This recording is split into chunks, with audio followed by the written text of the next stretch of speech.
Smart city વડોદરાના પરિવાર 4 રસ્તાથી શોલેસ road પર ડ્રેનેજ લાઇનમાં મોટો ભૂવો પડ્યો। છેલ્લા 15 દિવસથી આ ભૂવો પડ્યો હોવા છતાં તંત્ર દ્વારા કોઈ કામગીરી ન થતાં વાહન ચાલકોને હાલાકીનો સામનો કરવો પડ્યો છે। નેશનલ હાઈવેને જોડતો આ માર્ગ હોવા છતાં તંત્ર આળસ દાખવી રહ્યું છે। આ વિસ્તારમાં અનેક સોસાયટી અને હોસ્પિટલ હોવાથી નાગરિકોને મુશ્કેલીનો સામનો કરવો પડી રહ્યો છે। સ્થાનિકોએ વહેલી તકે ભૂવો પૂરવામાં આવે તેવી માંગ કરી છે।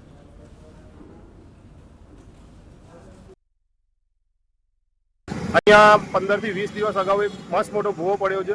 આશરે 1 ફૂટ ઊંડો અને 15 ફૂટ પહોળો ભૂવો છે। અહીંયાના રોડની કામગીરી, ડ્રેનેજની કામગીરી ડિસેમ્બર મહિનામાં પૂર્ણ થઈ ગઈ છે, પરંતુ જો 6 થી 7 મહિનામાં જો આવા મસ્ત મોટા ભૂવા પડતા હોય તો 100% અધિકારીઓ, કર્મચારીઓની મિલીભગતથી જ આ ભૂવા પડતા હોય છે। જો આ રોડ અગાઉ તહેવારો આવે છે પૂરા નહીં થાય તો તકલીફ ઘણી વેઠવી પડશે।